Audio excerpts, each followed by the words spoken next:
Triple Nipple Nick, welcome to the video. You like 100% grass-fed beef, you want to be healthy, but you are starting to realize that 100% grass-fed beef doesn't even mean that much. And so today we're going to be examining the spectrum from the worst to the best quality beef. And if you're watching this video, hopefully you already know that factory farm beef is not good, that cows are not meant to eat grains whatsoever, that they're herbivores with multiple stomachs meant to eat grasses, and cows that are raised indoors are unhealthy. They're not eating a healthy diet. Their fatty acid profile is going to be full of omega-6 fatty acids, bonded to fat-soluble toxins and pesticides and herbicides from the corn, that they're going to be extremely unhealthy, producing an unhealthy animal and unhealthy meat because they live inside. They're not getting sunlight, fresh air, and quality water, and because of that, they need medications to keep them alive.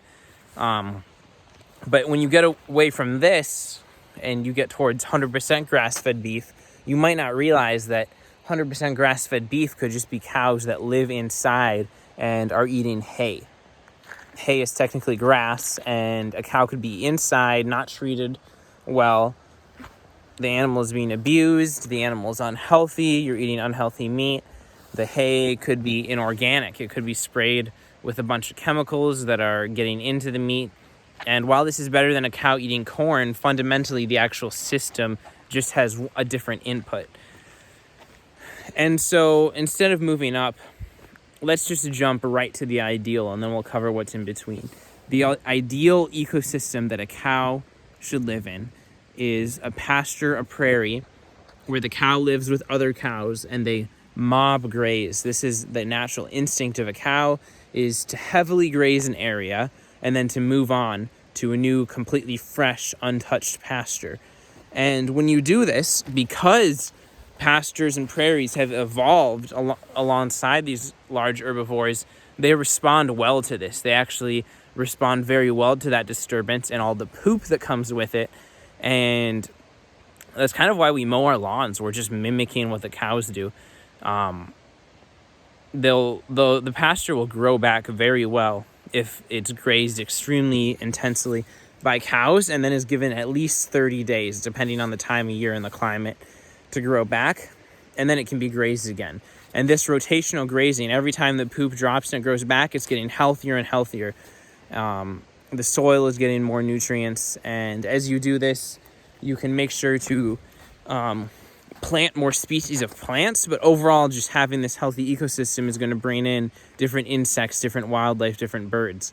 And so in order to do this in farming, this is actually a lot easier than you'd think with modern electric fencing. Cattle can easily be moved every day to a new pasture. And so the ideal is that cows are rotated every day to a new pasture for as many days out of the year as possible. And one farm that I know of, they do this, but then they also grow all their own hay from that pasture, so that in the winter, when the cows need to live inside, the cows are fed hay that is not full of pesticides, it's nutrient dense, and is diverse. So the ideal is that this farm is growing their own hay, and of course in a perfect world, it's just in a climate that's beautiful year-round, and the cows can be outside as many days out of the year as possible. In a lot of northern climates with long winters, you can be doing everything right, and it's still pretty good, but it's not optimal that the cows aren't getting fresh grass as much as possible. But still, I don't think this is a huge issue. This is still a really high standard. But below this, you have cows that are 100% grass-fed, pasture-raised, but if they're not rotated as often, this is going to lead to a less healthy prairie, and the less healthy prairie is going to lead to less healthy cow meat. And so what is actually going to be different about the food? Now, one thing that you can look at is just the simple, obvious fact that if you have a very healthy prairie and very healthy grass, this is going to create very healthy cow meat. Just like when we're eating plants, we know that if we eat fruits and vegetables that grew in a natural ecosystem with soil that's full of nutrients, that we will be healthier. Most modern fruits and vegetables have often 10 times or more less of certain nutrients and vitamins than they used to have, even just with agriculture 50 years ago. So because our soil is so depleted, the nutrient levels in plants have gone down. And when you're eating meat from an animal, the quality of the meat is going to be the accumulation of the whole lifetime of what that animal has been eating. So if that animal has been eating corn that's been grown on depleted soils, there's going to be very low nutrients in the meat. The animal is going to be unhealthy and sick.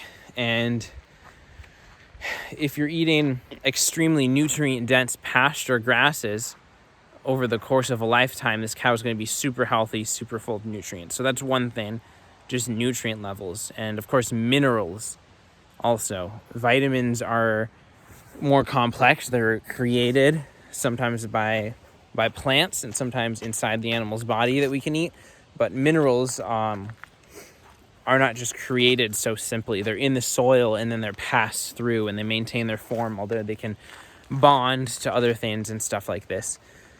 So this spectrum of how close the farming system mimics the natural ecosystem is going to influence the nutrient levels.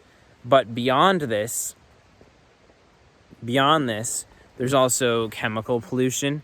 So crops that are not grown in healthy natural ecosystems, because they're not grown in the natural system, are going to have certain deficiencies where they simply won't grow. You can't grow food in a depleted soil unless you use artificial fertilizers. You can't grow a large field of monoculture corn unless you use pesticides to prevent the pests from going out of control, because there's no ecological balance with biodiversity and pest-predator population balances. So basically, if the plant is grown in a less natural system, it pretty much always is going to rely on some chemical input to fix this. And of course, there are mechanical means. It's more complicated. This is just a general trend.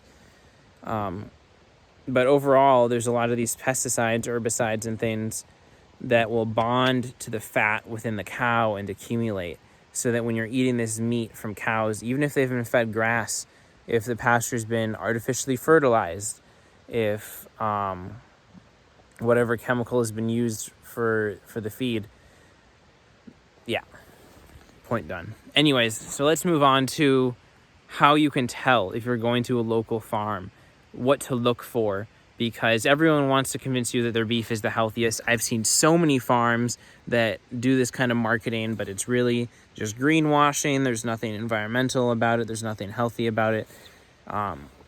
And people will simply lie to make money.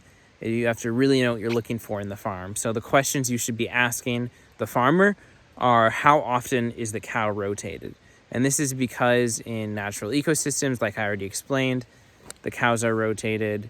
The cows are constantly moving, but you should look for a farm that's rotating their cows every day. And if the farmer is moving their cows every day, the next thing you should look for, or as often as possible, it's a spectrum, of course, is the biodiversity levels, how many different species are in the prairie, and simply how alive and vibrant it is. After doing regenerative cattle farming for years, the soil continues to improve. And so I really think you should support farmers who are new to this. It's still a pretty healthy product. But if they've been doing it for some years, rotating consistently, every time the cows come and poop and it grows back, the soil is improving. And so it'll be super full of life, full of insects everywhere, wildlife, birds. And you can kind of just get a feel for it. You can be like, oh, this is just like a field of grass. There's not much going on. Whereas when you visit a really good prairie, there'll be flowers everywhere, depending on the time of year, just so many different plants, the noise of insects everywhere. You'll pick up the ground and you can tell it's full of organic matter from layers and layers of cow poop, super alive. And then you want to ask the farmers if there's any kind of chemicals they use anywhere in the process, what they give the cows, if there's any drugs they need to give the cows. You should ask them if they use artificial fertilizers, if they've recently established the pasture, and this is something for more new farms. How did they clear it?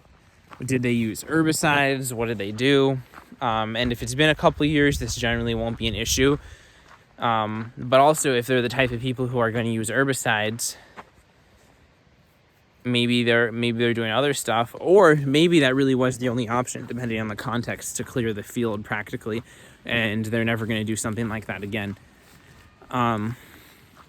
So yeah, there's a big spectrum on this topic. 100% grass-fed beef is not simply just a healthy choice. You should get 100% grass-fed beef, problem solved. It really is a spectrum, and this is why you really shouldn't be getting your beef from the grocery store, because people are going to be doing the absolute least they can to make the most money and to meet the minimum requirements for a certification. So if you're going to the grocery store, look for 100% grass-fed, regenerative, and pasture-raised beef. But if you can't find that, at least get 100% grass-fed or grass-fed, grass-finished, or else they just spent some time outside and then they were fattened up on corn inside at the end of their life. And of course, if you can, go visit some local farms, go into Google and type in this area, 100% grass-fed beef, regenerative beef. And what I've done in the past, what I recommend you do, is if you find a really good farm, buy a quarter cow, buy a half cow, and find a big freezer, or go in on it with some friends if you don't have that much space.